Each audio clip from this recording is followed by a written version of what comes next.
안녕하세요. 정년 목사입니다. 5월 17일 말씀 묵상 함께 하겠습니다. 사도행전 8장 9절에서 25절의 말씀입니다. 그 성에 시몬이라는 사람이 있었는데 그는 마술을 부려서 사마리아 사람들을 놀라게 하며 스스로 큰 인물인 체하는 사람이었다. 그래서 낮은 사람으로부터 높은 사람에 이르기까지 모두 이 사람이야말로 이른바 하나님의 위대한 능력의 소유자이다 하고 말하면서 그를 따랐다.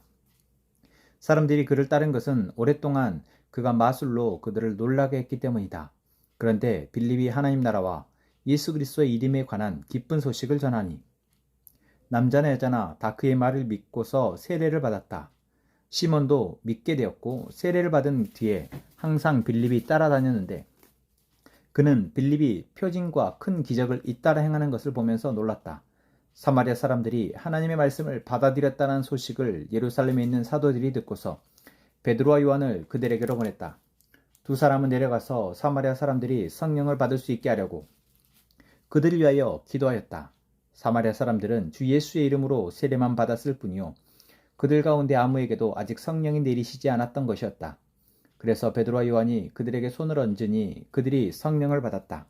시몬은 사도들이 손을 얹어서 성령을 받게 하는 것을 보고 그들에게 돈을 내고서 말하기를 내가 손을 얹는 사람마다 성령을 받도록 내게도 그런 권능을 주십시오 하니 베드로가 그에게 말하였다. 그대가 하나님의 선물을 돈으로 사려고 생각하였으니 그대는 그 돈과 함께 망할 것이요 그대는 하나님이 보시기에 마음이 바르지 못하니 우리의 일에 그대가 차지할 자리도 목도 없소. 그러므로 그대는 이 악한 생각을 회개하고 주님께 기도하시오. 그러면 행여나 그대는 그대 마음속에 나쁜 생각을 용서받을 수 있을지도 모르. 내가 보니 그대는 악의가 가득하며 불의에 얽매여 있소. 시몬이 대답하였다. 여러분이 말한 것이 조금도 내게 미치지 않도록 나를 위하여 주님께 기도해 주십시오. 이렇게 베드로와 요한은 주님의 말씀을 증언하여 말한 뒤에 예루살렘으로 돌아가는 길에 사마리아 사람의 여러 마을에 복음을 전하였다. 아멘. 빌립이 사마리아 지역에 복음을 전하고 있습니다. 그 가운데 시몬이라는 사람이 있다라고 성경은 이야기합니다. 이 시몬은 마술을 부려서 사람들에게 기적을 행하였고 그 기적을 통해서 하나님의 위대한 능력의 소유자라 칭함을 받았던 사람입니다. 많은 사람들이 그러한 그의 능력을 보고 그를 따랐습니다. 이 시몬이라는 사람이 바로 이 세속의 사회 가운데에서 자신의 능력으로 하나님의 능력을 드러낸 것처럼 하는 많은 사람들을 상징하는 인물입니다. 이 사마리아라는 지역도 분명 처음에는 이스라엘 민족 가운데 속한 지역이었으나 이제 그 안에 하나님에 대한 온전한 신앙보다는 그 믿음보다는 그 율법에 따라서 살아가는 것보다는 이제 세속의 가치대로 살아가는 것이 더 선명한 지역입니다. 그곳에서 이 시몬이라는 사람은 바로 자신의 마술을 일하는 재능을 통해서 많은 사람들로부터 인정받고 있었던 것이죠. 오늘 우리가 살아가는 이 사회, 이 세상은 바로 이와 같이 자신의 능력으로 인정받는 것이 행복이고 성공이다 생각하는 세상입니다. 그래서 이 사회, 이 세상 가운데에서 시몬과 같은 사람들이 참 많습니다. 돈으로, 명예로, 또한 권력으로, 자신의 재능으로 여러 가지 사람들로부터 인정받고 사람들이 따르도록 하는 그러한 사람들이 많이 있습니다. 그럴 때 우리는 이 시몬에게 빌립이 예수 그리스도와 바로 하나님의 나라에 대한 놀라운 복음의 소식을 전한 것을 듣고 이제 예수님을 믿게 되었다라는 것을 눈여겨봤으면 좋겠습니다. 세속적 가치를 따라서 그곳에서 성공했던 이 시몬이라는 사람이 빌립이 기적을 행하고 빌립이 놀라운 일들을 행하는 것을 보고 자신보다 더 능력 있는 사람이라고 여기며 따르게 된 것입니다. 그리고 시몬뿐만 아니라 사마리아의 많은 사람들이 예수님의 말씀을 예수님에 대해서 듣고 세례를 받았다라는 것이죠.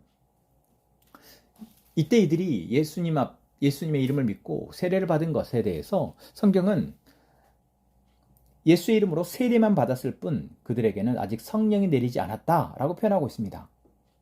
성령이 내리고 안 내리고가 우리가 무엇을 통해서 이루어지는지를 생각해 보자면 이 사마리아에서 일어난 이 일은 이례적입니다. 예수 그리스도를 삶의 주인으로, 자신의 주인으로, 인생의 주인으로 영접하는 자에게 성령을 선물로 주신다라고 예수님은 말씀하셨습니다. 그런데 이 사마리아 사람들에게는 분명 예수님의 이름으로 세례를 받았지만 성령이 내리시지 않았다라고 얘기합니다. 결국 이 시몬과 같이 분명 기적이 행해지는 것을 보고 또한 하나님의 나라에 대한 예수님이 하신 그 일에 대한 놀라운 소식을 듣고 나도 정말 그렇게 됐으면 좋겠다 라는 그런 마음의 전향적 자세는 있지만 자신의 인생의 온전한 주인으로 예수님을 여기지 않는 사람들이 세례를 받았다라는 것입니다. 그 대표적인 사람이 바로 시몬입니다. 오늘 본문은 이 사마리아에서 일어난 놀라운 소식들이 예루살렘에 전해졌고 그 예루살렘에서 베드로와 요한이 내려와 이들에게 성령 세례를 주고자 하는 것을 이야기합니다. 베드로와 요한이 사람들에게서 손을 얹으니 성령을 받습니다. 이 성령을 받은 것을 보고 시몬은 돈을 낼 테니 나도 그 능력을 주십시오 라고 이야기합니다. 바로 이것이 자신의 삶의 주인이 예수님이 아니라 예수님을 도구로 이용하는 사람들, 하나님을 믿는다고 말하지만 그 하나님의 복을 자신의 복을 받기 위한 도구로, 수단으로 이용하는 사람들의 전형적인 모습입니다. 베드로와 요한은 그들의 이 시몬에 대한 태도에 대해서 경고합니다. 하나님의 선물을 돈으로 사려고 생각하였다. 예수님을 믿게 되는 것, 성령의 세례를 받아 성령이 함께하게 되시는 것, 이것은 하나님의 전적인 은혜의 선물입니다. 어떤 자격이 있거나 대가를 지불해서가 아니라 이미 예수님이 대가를 지불하신 것에 대해서 내가 믿음으로 반응하면 하나님이 선물로 주시는 것입니다. 그런데 시몬은 그것을 돈으로 사려 했기에 이제 베드로는 돈과 함께 당신이 망할 것이다 라고 얘기합니다. 또한 시몬의 이러한 마음의 중심을 베드로가 보고 하나님 보시기에 마음이 바르지 못하다라고 평가하죠. 그리고 이 악한 생각을 회개하고 주님께 기도하면 하나님이 혹여나 용서할 수 있을 것이다, 용서받을 수 있다라고 이야기합니다. 그렇습니다. 하나님을 믿게 되는 것이 은혜입니다. 그 은혜의 분량에는 분명 전적인 예수님을 삶의 주인으로 모시는 사람도 있지만 여전히 세속적 가치나 자기의 삶의 중심을 자기에게 두고 예수님을 믿겠다 하는 사람들 또한 있습니다. 그러나 하나님이 먼저 믿게 하신 사람들을 통해서 그들에게 깨닫게 하십니다. 말씀을 통해서든 믿음의 공동체 안에서 사람들을 통해서든 나의 이러한 생각이, 나의 이러한 마음이 바르지 않구나. 이것이 진짜 예수님을 삶의 주인으로 모신 사람, 정말 하나님을 믿는 사람의 모습이 아니구나 라는 것을 깨닫게 하신다라는 겁니다. 그것을 깨달았을 때 회개하는 사람에게 진짜 복이 있습니다. 오늘 베드로가 시몬에게 이런 이야기를 했을 때 시몬이 회개를 했는지 아닌지 성경은 말하고 있지 않습니다. 하지만 우리는 오늘 이 본문을 통해서 지금 내 안에 또는 우리 공동체 안에서나 또는 우리 주변에서 정말 하나님을 믿는다고 말하는 사람들이 자신의 삶의 주권을 여전히 자기에게 두고 이 세속적 가치에 두고 신앙생활을 하고 있다면 지혜롭게 그들을 가르치고 권면하여서 그들이 악한 생각에서, 나쁜 생각에서 돌이킬 수 있도록, 회개하고 돌이킬 수 있도록 도와야 함을 우리는 기억해야 할 것입니다. 그리고 다른 사람에 앞서서 내가 혹시 지금 내 삶의 중심에 예수 그리스도를 두고 예수 그리스도가 나에게 맡기신 그 사명을 두고 삶을 살아가는 것이 아니라, 신앙의 생활을 하는 것이 아니라 정말 나의 개인의 욕심이나 이익을 위해서, 세속적인 가치를 위해서 내가 적당히 이용하기 위해서, 도구로 사용하기 위해서 믿음 생활을 하고 있는 것은 아니지 반성해야 할 것입니다. 분명 하나님은 오늘 말씀을 통해서 우리에게 경고하십니다. 그것은 악한 생각이며 나쁜 생각이다. 예수 그리스도가 우리를 위해서 흘리신 그 피의 값으로 우리가 구원을 받았는데 여전히 우리가 그 구원을 값싼 구원으로 만들어버리고 있다면 우리는 회개하고 돌이켜 이제 온전히 예수님을 삶의 주인으로 모시며 예수님 우리에게 맡기신 그 사명을 감당하는 자로 나아가야 할 것입니다. 그리고 우리 주변에 있는 우리 공동체 안의 식구들 또는 우리 주변에 있는 믿음의 사람들을 우리가 잘 살피고 그들을 잘 권면하여 함께 예수 그리스도의 이름으로 세례를 받고 성령의 인도하심을 받는 삶을 살아갈 수 있도록 도와야 할 것입니다.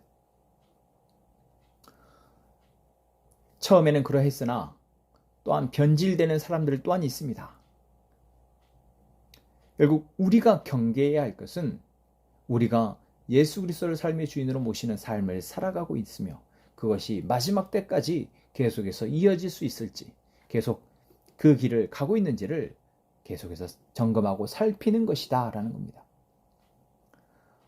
오늘 우리의 신앙을 돌아보게 하시는 하나님의 말씀, 우리 이 말씀을 통해서 하나님이 우리에게 은혜를 베풀고자 하심을 기억하고 이제 이 세속적인 사회 가운데에서 우리가 거기에 휩쓸리지 아니하고 우리의 삶의 주인이신 예수님을 따라 나아가기를 기도하며 나아갔으면 좋겠습니다. 기도하겠습니다. 하나님 감사합니다. 하나님께서는 우리를 사랑하셔서 예수 그리스도를 통해 우리를 구원하셨음을 믿습니다. 이제 예수님 우리의 삶의 주인이심을 고백합니다. 주인된 예수님을 온전히 우리가 믿고 예수님이 우리에게 맡긴 사명을 감당하며 살아가는 저희가 되기를 원합니다. 세속적인 가치나 내 안에 있는 욕망과 탐심이 이 온전한 신앙을 흔들지 못하도록 변질되지 않도록 주님 붙잡아 주옵소서.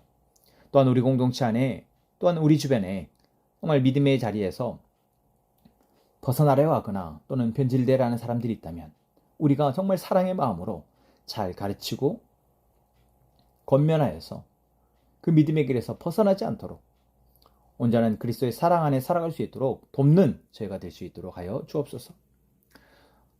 주님께 오늘 우리의 삶을 맡기며 예수님의 이름으로 기도합니다. 아멘.